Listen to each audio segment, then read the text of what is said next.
Good morning class. हमने अपने पिछले वीडियो में आभासी गहराई, वास्तविक गहराई के बारे में बात किया और उस पर हमने न्यूमेरिकल के साथ जो ये टॉपिक था ये बिलोंग कर रहा था किससे? रिफ्रैक्शन ऑफ लाइट से। तो आज भी हम इसी टॉपिक के आगे का जो पॉइंट है, जो अगला टॉपिक है, उसको हम स्टार्ट करते हैं। ठीक है, जो हमारा अगला टॉपिक है ये देखा जाए तो ये पेपर के लिए, कंपटीशन के लिए, हर चीज के लिए इम्पोर्टेंट है। इसलिए इसको आपको बहुत ही ध्यान से और कह सकते हैं बहुत ही कंसंट्रेट होकर के दिमाग में रखना है। यहाँ से क्वेश्चंस आपके जरूर उठेंगे। ठीक है, जो आपका इम्पोर्टेंट पॉइंट है, जो इम्पोर्टेंट टॉपिक है, उसका नाम है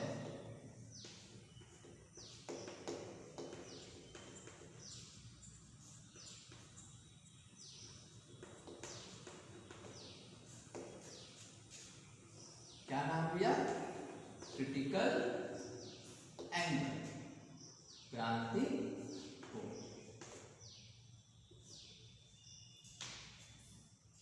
ये है क्या? इसको देखते हैं कि रिफ्रैक्शन में इसको हम कैसे डिफाइन करेंगे, कैसे जानेंगे कि क्रिटिकल एंगल क्या होता है। इसके लिए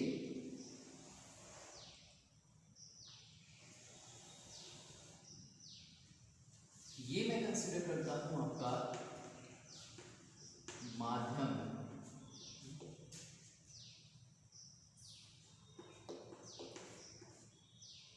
ये आपका प्रथम माध्यम है। और ये मैंने कंसिडर किया कि आपका माध्यम क्या है?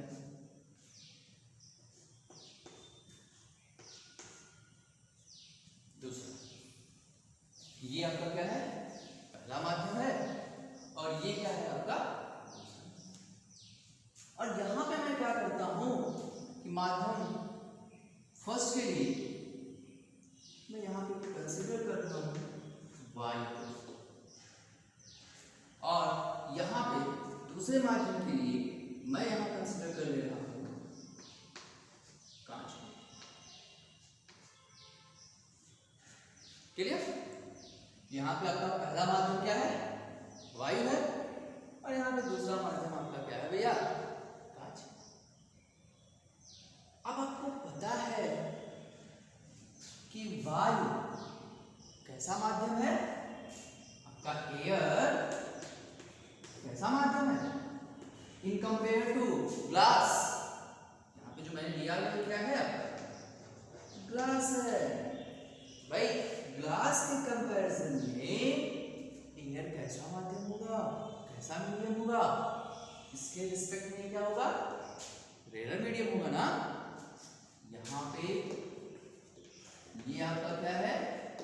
रेयर मीडियम है, विरल माध्यम है। क्लियर? और कांच की बात की जाए तो वायु के रिस्पेक्ट में, आपके एयर के रिस्पेक्ट में जो ग्लास होगा वो क्या होगा? ये होगा आपका कैसा मीडिया? Denser media. जिसे आप क्या कहते हैं? क्या कहते भैया? सघन। सब चीजें क्लियर? ये आपका ये जो एयर है ये क्या है? विरल है। और ग्लास जो है सघन। तो मैं इस चीज को यहां ना राइट करके थोड़ा सा स्पेस बचाते हुए दूसरी साइड राइट कर दे रहा हूं। ये कैसा माध्यम भैया? सघन माध्यम है, डेंसर मीडियम। ठीक है? और ये है आपका रिफ्रैक्टिंग सरफेस। इसका मतलब इस लाइन को देखा बोला जाए तो क्या बोलते हैं? Refracting surface. अब आप लोग बताओ कि जब लाइट बीम डेंसर मीडियम से रेयर मीडियम की ओर जाएगी तो क्या होगा? बताओ भाई, क्या होगा? हाँ सही बोले। क्या होगा कि जब लाइट बीम डेंसर से कहां रेयर मीडिया जाए तो क्या होगा, इट अवे फ्रॉम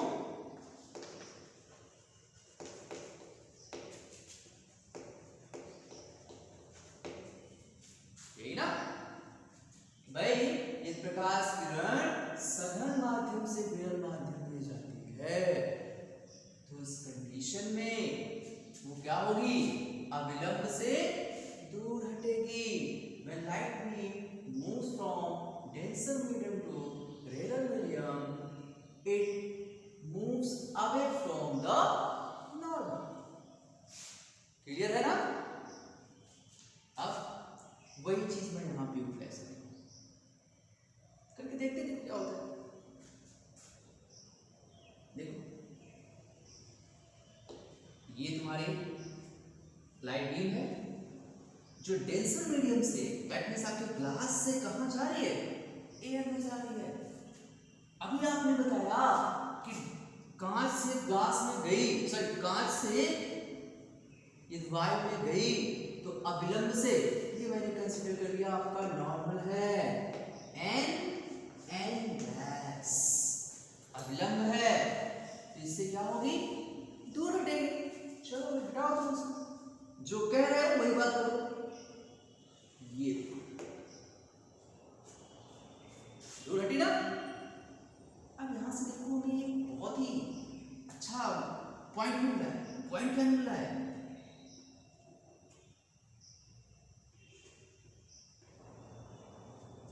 ये एक और देख लेते हैं।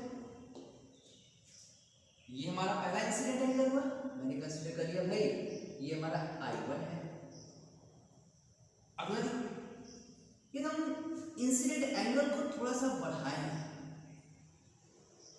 और इस बार बढ़ा करके दूसरी रे ट्राउट करें डेंसर टू रेयर, तो क्या होगा, आप बोल रहे हो कि क्या होगी, नॉर्मल से दूर भागेगी, फिर दूर होगा, सही है ना। तीसरा केस लेते हैं, एक और लेते हैं, ये अब यहां से क्या होगा, ये नॉर्मल से क्या हुई और दूर निकल गई, दूरी तो हट रही है। देखो सभी रेस जैसे जैसे हम इंसिडेंट एंगल को बढ़ाते जा रहे हैं, नॉर्मल से रिफ्रैक्टेड रेस की जो डिस्टेंस है वो बढ़ती जा रही है। ये तो हो रहा है, ऐसा हुआ। देखो हम क्या बोल सकते हैं, ये मैंने कंसीडर किया कि आपका I2 है और ये मैंने कंसीडर कर लिया ये कितना है, I3। ये R1, ये R2 और ये क्या है भैया आपका R3। क्लियर। अब जरा ध्यान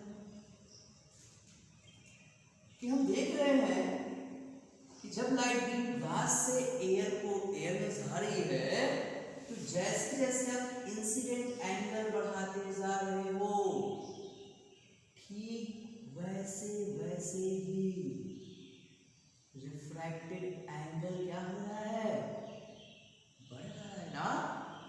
देखो I1 पे R1, I2 पे R2। अब R1 और R2 में देखा जाए तो R2 क्या है, बड़ा है और R1 क्या है, छोटा है। इसका मतलब हुआ कि हम इंसिडेंट एंगल को बढ़ाते जाएंगे और लाइट की डेंसर से रेयर मीडियम में जाए तो उस कंडीशन में रिफ्रैक्टेड एंगल इंक्रीज करता है। क्लियर हो गया। आप देखो एंगल को और बढ़ाते हैं, इंसिडेंट एंगल को और बढ़ाते जाए तो एक कंडीशन में देखो ये वाली है, कौन सी कंडीशन, देखो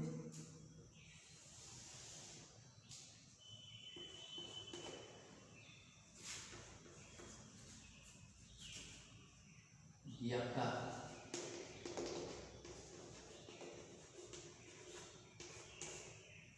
एयर और ये आपका वही मैंने कांच लिया पर ग्लास। यहां पे हम देख रहे हैं कि इंसिडेंट एंगल बढ़ाते जाओ तो आप बोल रहे हो रिफ्रैक्टेड एंगल भी बढ़ता जा रहा है। यहां पे कॉन्फिडेंस मिल गया।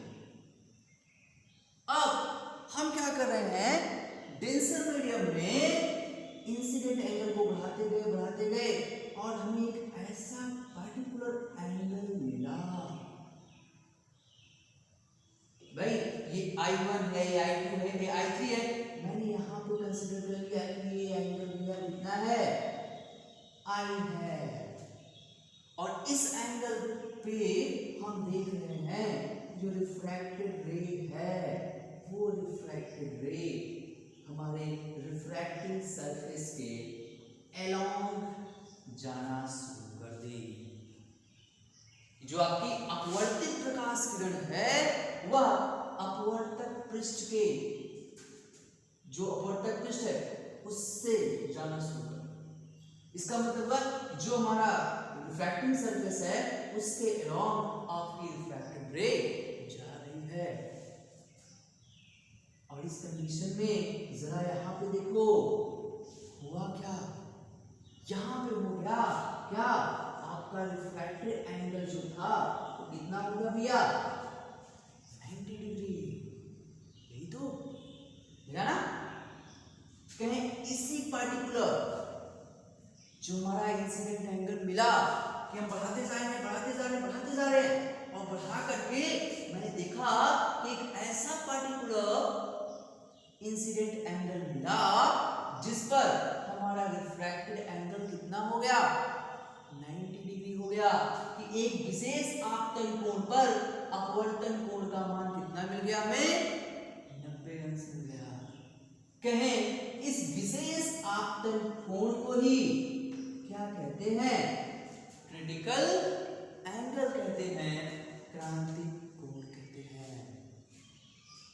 इसी विशेष कोण को नाम क्या दिया इन्होंने, क्रांतिक कोण। ठीक, क्लियर हो गया कि भाई सघन माध्यम से प्रकाश किरण विरल माध्यम में जाए तो उस दशा में आपतन कोण का वह विशेष मान जिस पर अपवर्तन कोण का मान कितना हो जाए, 90 अंश प्राप्त हो, उस विशेष मान को ही हम क्या कहते हैं, क्रांतिक कोण कहते हैं। इसकी परिभाषा क्या कहोगे कि जब कोई प्रकाश किरण सघन माध्यम से विरल माध्यम में जाए तो इस दशा में आपतन कोण का वह विशेष मान जिस पर अपवर्तन कोण का मान 90 अंश प्राप्त हो, क्या कहलाएगा, क्रांतिक कोण कहलाएगा। ठीक, आप बोलोगे क्या, when light beam moves from denser medium to rarer medium, then at a particular angle of incidence at which we obtain the refracted angle equals to 90 degree is called what we are, critical angle, क्रांतिक कोण। ठीक, अब यहां से देखिए तो आपके पास दो क्वेश्चन बन रहे हैं। पहला क्वेश्चन आपसे बनता है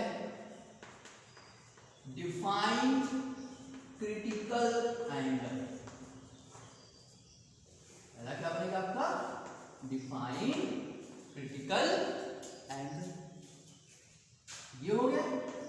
तो जो भी मैंने बताया आप राइट कर दो इसमें। जब कोई प्रकाश किरण सघन माध्यम से विरल माध्यम में जाए, when a light beam moves from denser medium to rarer medium. Now in this case, at a particular angle of incidence at which we will obtain the refracted angle equals to 90 degree is called your critical angle. जब कोई प्रकाश किरण सघन माध्यम से विरल माध्यम में जाए तो उस दशा में आपतन कोण का वह विशेष मान जिस पर अपवर्तन कोण का मान 90 अंश प्राप्त हो, तो आप बोलोगे कि आपतन कोण का यह मान ही क्या कहलाएगा, क्रांतिक कोण कहलाएगा। जब ये आए तब राइट करोगे। और यहां पे आपसे पूछ लिया कि भाई right the condition for critical angle.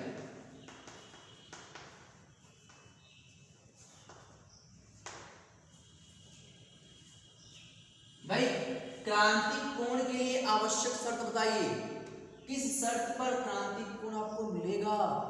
यदि ये पूछ लिया तब क्या लिखोगे, ये तो डिफिनेशन हो गई ना कि क्रांतिक कोण की परिभाषा दो, तो आपने बता दिया।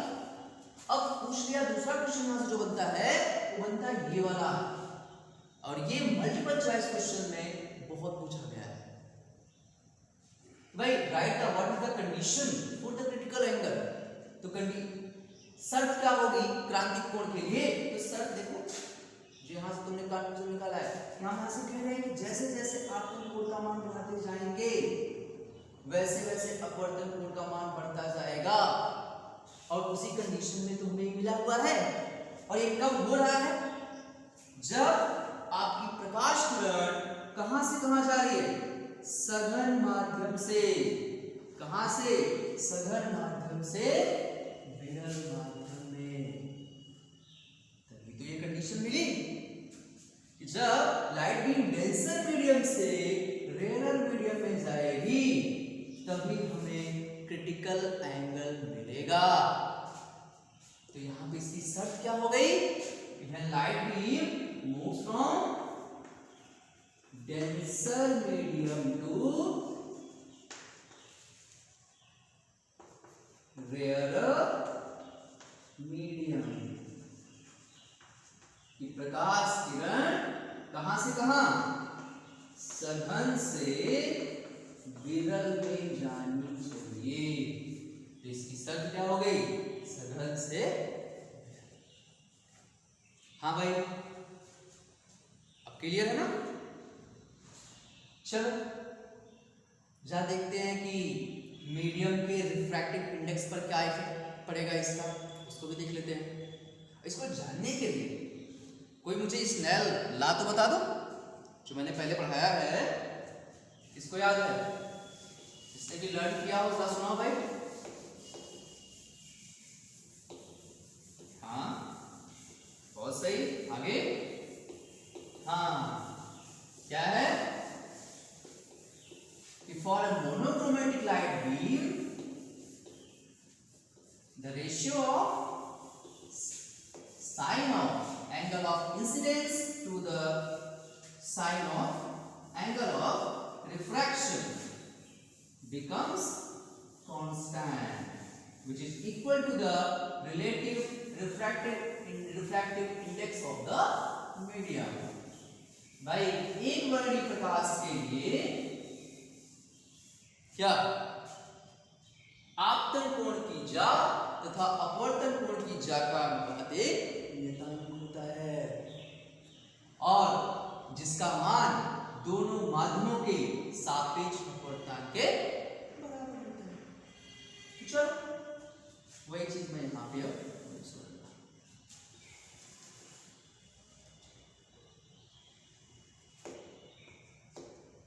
यहाँ पे ये एंगल आपका कितना है, आईसी क्रिटिकल एंगल, और ये आपकी रिफ्रैक्टिव रे, ये आपका नॉर्मल एंड डैश, और इस कंडीशन में आपका रिफ्रैक्टेड एंगल जो यहां पे हमें मिल रहा है कितना, क्लियर। ये आपका मीडियम है एयर, और ये है आपका ग्लास।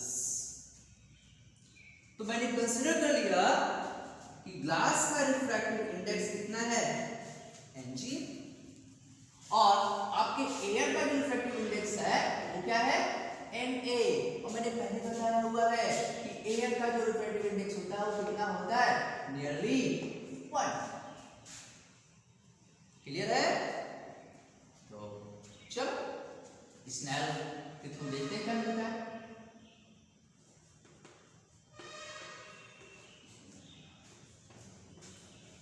स्नेल के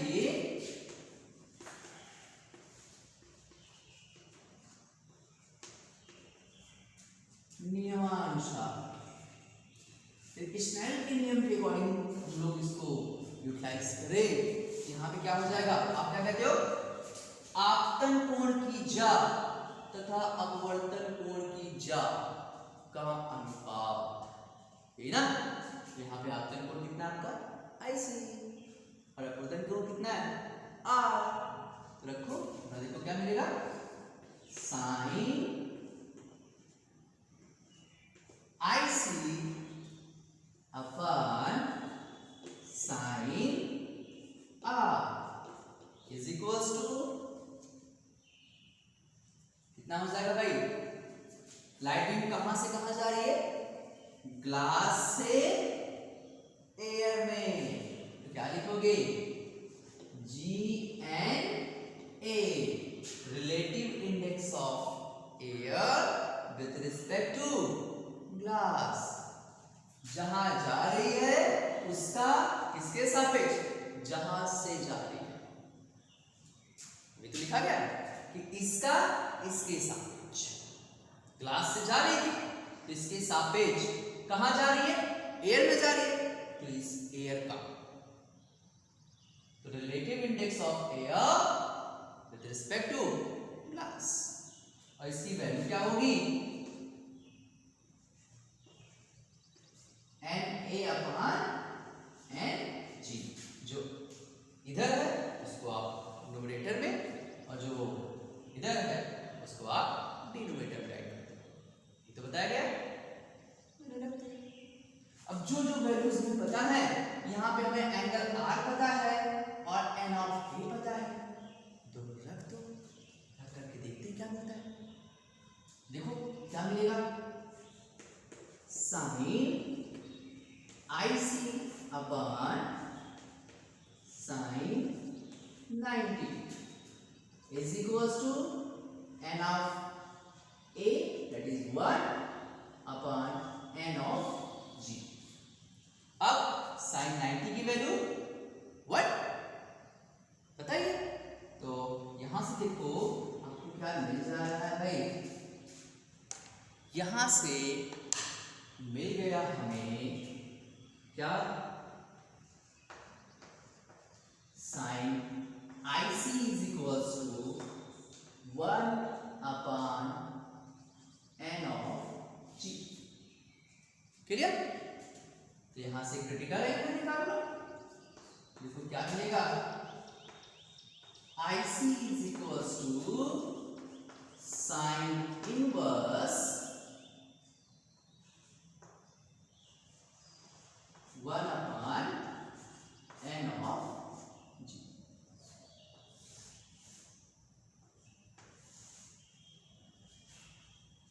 क्लियर? आप चाहो यही आप बता सकते हो, या आपका मन करे तो मान लो, ठीक है। तो रिलेशनशिप मिल गया कि भाई क्रिटिकल एंगल जो है वो डेंसर मीडियम के रिफ्रैक्टिव इंडेक्स के रेसिप्रोकल के साइन इनवर्स के इक्वल है, जो ज है इसके व्युत्क्रम के बराबर, या कह सकते हो sine of critical angle equal to the reciprocal of refractive index of the denser medium. ये तो मिल रहा है यहां से, जो कंक्लूजन मिल रहा है भाई, क्रांतिक कोण का मान सघन माध्यम के, क्रांतिक कोण का जो मान है उसको निकालने के लिए बोल सकते हैं कि क्रांतिक कोण की जा सघन माध्यम के अपवर्तनांक के व्युत्क्रम के बराबर होती है। The sine of critical angle equals to the reciprocal of refractive index of denser medium. Clear? चलिए इसी पे एक न्यूमेरिकल लगा देते हैं, उसके बाद फिर आगे बढ़ते हैं। ओके, देखो न्यूमेरिकल क्या होगा इसका।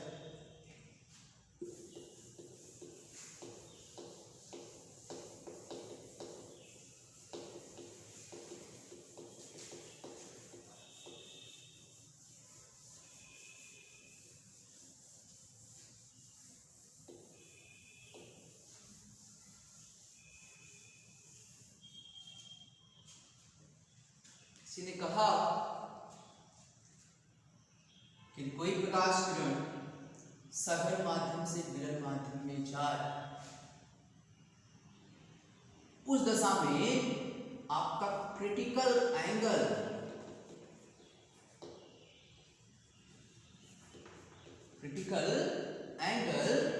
कितना हो भैया, 60 डिग्री हो। तो बताइए जो आपका डेंसर मीडियम था, वहां पे मैंने कंसीडर कर लिया कि जो आपका विरल माध्यम है,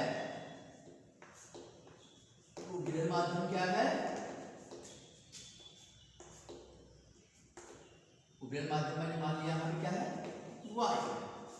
कोई प्रकाश किरण सघन माध्यम से y में जाए और उस दशा में आपके क्रांतिक कोण का मान 60 अंश प्राप्त हो।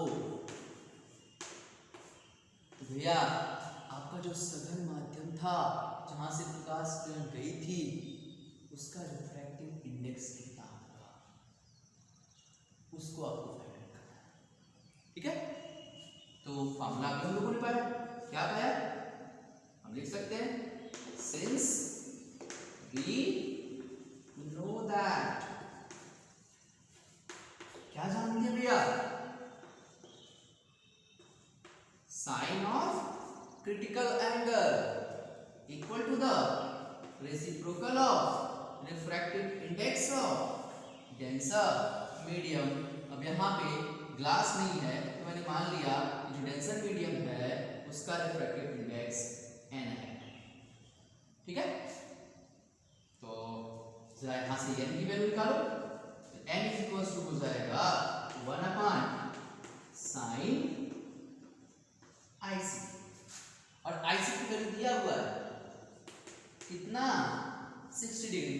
रखो, देखो क्या पाओगे, implies that n is equals to 1/sin 60, और sin 60 की वैल्यू आपको पता ही है कितना भैया, कितना होता है जी sin 60 वैल्यू, हाँ कितना, √3/2। रखो √3/2। यहां से उस जो आपका सघन माध्यम था उसका रिफ्रैक्टिव इंडेक्स आपको मिल गया कितना, 2/√। तो इस तरह से आप जो आपका डेंसर मीडिया था उस डेंसर मीडिया का रिफ्रैक्टिव इंडेक्स फाइंड आउट कर सकते हैं। क्लियर?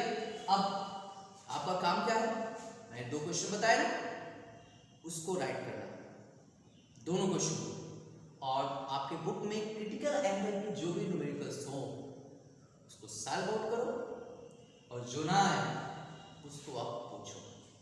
ठीक है, और इसके आगे का जो टॉपिक है उसको, उसके लिए हम लोग डिस्कशन करेंगे अपने आने वाले